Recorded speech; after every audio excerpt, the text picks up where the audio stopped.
नमस्कार, मैं हूं आपके साथ अविरल जैन और आप देख रहे हैं हिंदी टीवी। चलिए शुरू करते हैं हिमाचल प्रदेश और अन्य राज्यों के कुछ खास खबरों का बुलेटिन। लगातार जीत रहे नेताओं के लिए विधानसभा चुनाव 2022 बने बड़ी चुनौती। विधानसभा चुनाव में 8 दिसंबर को सामने आ रहे नतीजे में किसी की हैट्रिक खतरे में है तो किसी का सिक्सर। वर्तमान विधानसभा में 11 नेता लगातार तीसरा चुनाव जीतकर हैट्रिक लगाना चाहते हैं। 25 नेता लगातार चौथा चुनाव जीतकर चौका लगाने को उत्सुक हैं। इस बार की चुनावी जीत से सिक्सर सिर्फ मुख्यमंत्री जयराम ठाकुर का लगेगा। हालांकि 5वीं जीत की तलाश में भी 3 राजनेता इस चुनाव में है। यदि जीत की हैट्रिक की बात करें तो सुजानपुर से राजेंद्र राणा 2012 और 2017 में 2 चुनाव जीत चुके हैं।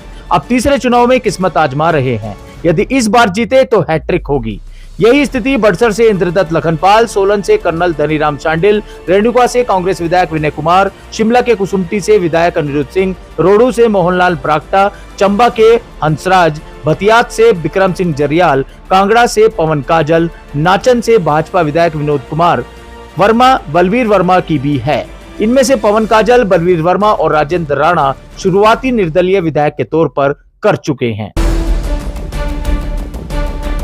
हिमाचल के उच्च पर्वतीय क्षेत्रों में आज बारिश बर्फबारी के आसार। 3 दिसंबर से मौसम साफ।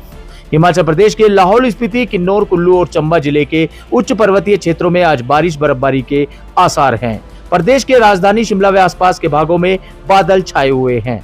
उधर कल से 6 दिनों तक प्रदेश के सभी भागों में मौसम साफ रहने की संभावना है।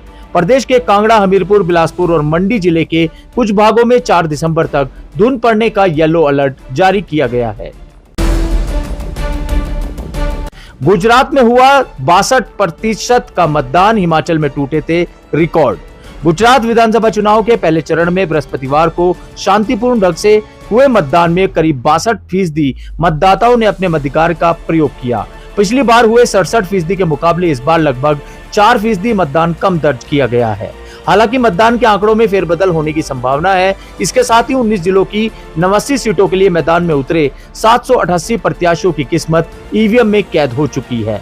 वहीं हिमाचल प्रदेश के मतदाताओं ने इस बार अब तक हुए विधानसभा चुनाव के सभी मतदान के रिकॉर्ड इस बार तोड़ दिए हैं।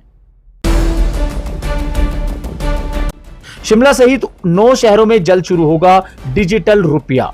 भारतीय रिजर्व बैंक की ओर से पायलट प्रोजेक्ट के दूसरे चरण में डिजिटल रुपया शिमला में भी शुरू होगा। वीरवार को पहले चरण में यह प्रोजेक्ट देश के 4 बैंकों के साथ 4 शहरों में शुरू हुआ। पायलट योजना में दूसरे चरण के लिए 8 बैंकों की पहचान की गई। पहला चरण State Bank of India, ICIC Bank, Yes Bank और आईडीएफसी फर्स्ट बैंक को शुरू हुआ।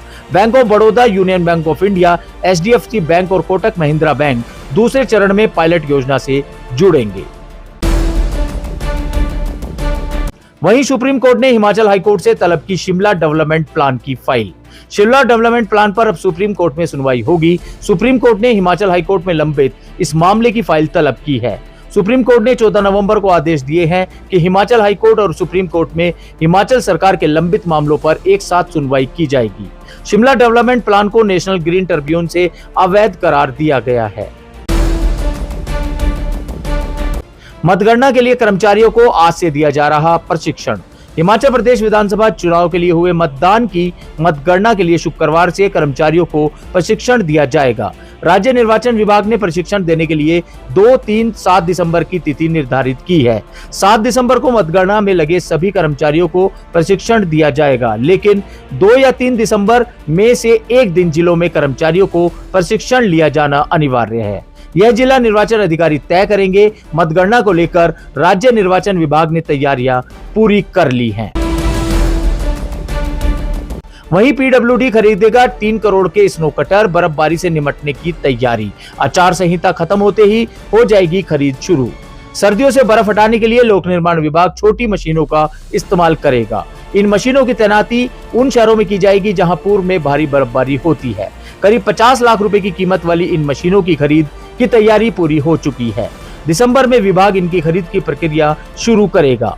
लोक निर्माण विभाग शुरुआत में करीब 3 करोड़ रुपए से 6 मशीनों की खरीद करेगा। इसके बाद इसकी संख्या जरूरत के हिसाब से बढ़ाई जा सकती है। ये मशीनें उन जगहों पर बर्फ काटने में काम आएंगी। अब द्रंग में कर्मियों को नहीं मिलेंगे पोस्टल बैलेट पेपर, एसडीएम ने उठाया मामला।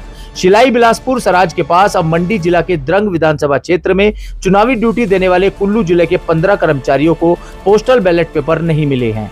ऐसे में वे मतदान नहीं कर पाए। बताया जा रहा है कि कर्मचारियों को पोस्टल बैलेट तो जारी हुए लेकिन उन तक नहीं पहुंचे। कर्मचारी अपने जिला में वोट न कर पाने को लेकर निराश हैं। बताया जा रहा है कि इन सभी कर्मियों की द्रंग में ड्यूटी लगाई गई थी। रिटर्निंग अधिकारी ने 29 अक्टूबर 2022 को ईमेल के माध्यम से कर्मचारियों के द्रंग में होने की सूचना दी थी। सैनिक स्कूल की प्रवेश परीक्षा के लिए 5 दिसंबर तक कर सकेंगे आवेदन। हिमाचल प्रदेश के एकमात्र सैनिक स्कूल सुजानपुर टिहरा के सेक्शन सत्र 23-24 में 6ठी कक्षा में प्रवेश के लिए लिखित परीक्षा 8 जनवरी को होगी। राष्ट्रीय टेस्टिंग एजेंसी एनटीए की ओर से ली जाने वाली ऑल इंडिया सैनिक स्कूल प्रवेश परीक्षा 2023 के लिए पात्र छात्र छात्राएं या 5 दिसंबर शाम 5 बजे तक ऑनलाइन आवेदन कर सकेंगे। स्कूल टीचर को जिस अधिकारी की पत्नी और बेटा बेटी ने पीटा, उसी को सौंप दिया जांच का जिम्मा। हिमाचल पथ परिवहन निगम एचआरटीसी प्रबंधन ने अपने अधिकारी के स्वजन पर सरकारी गाड़ी में आकर अध्यापिका को पीटने के मामले में जांच के लिए नया फार्मूला निकाला है। हमीरपुर के मडगाली स्कूल में गत दिनों इस मामले में एसडीएम डीएम को ही जांच अधिकारी नियुक्त किया गया था।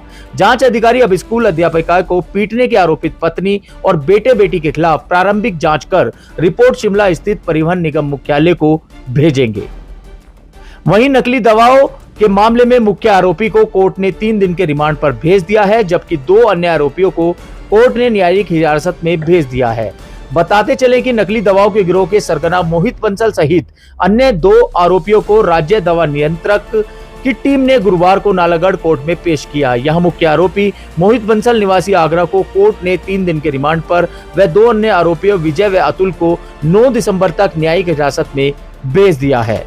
तो ये थी हिमाचल प्रदेश और कुछ अन्य राज्यों की खास खबरों का बुलेटिन। ऐसे ही और खबरें जानने के लिए देखते रहिए और फॉलो करें और सब्सक्राइब करना ना भूलें हिंदी टीवी।